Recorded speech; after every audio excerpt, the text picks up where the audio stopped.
খবর 24 সাথে আপনাকে স্বাগত।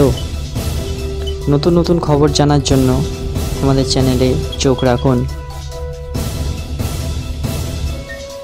কয়েকদিন আগে শহরে পরপর দেহ উদ্ধারের ঘটনায় আতঙ্ক ছড়িয়েছিল, আর শুক্রবার সকালে যে দৃশ্য দেখা গেল তা শিউরে ওঠার মতো।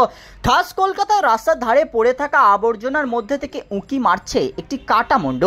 দেখে বুঝতে অসুবিধা হয়নি যে এটি কোনো মহিলার মাথা। দক্ষিণ কলকাতার গল্ফ গ্রিনের ঘটনা। কোথা থেকে এই ভ্যাটে কাটা মাথা এলো তা এখনো স্পষ্ট নয়।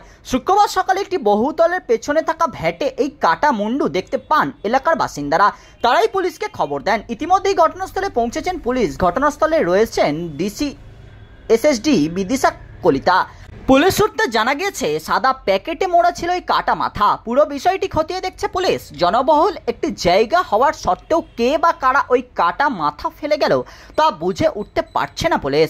আশেপাশে থাকা সব সিসিটিভি খতিয়ে দেখছে পুলিশ। গত এপ্রিল মাসে খিদিরপুরে এক মহিলার টুকরো টুকরো দেহ উদ্ধার ঘিরে চাঞ্চল্য ছড়িয়েছিল। শুধু মাথা নয়, হাত পা সবই আলাদা আলাদা প্লাস্টিকে মুড়ে ফেলা হয়েছিল সেখানে। খিদিরপুরের সেই ঘটনার পরবর্তীতে কিনারা করে পুলিশ। মহিলার এক আত্মীয়ের বিরুদ্ধে ওঠে খুনের অভিযোগ। ব্যুরো রিপোর্ট, খবর 24/7।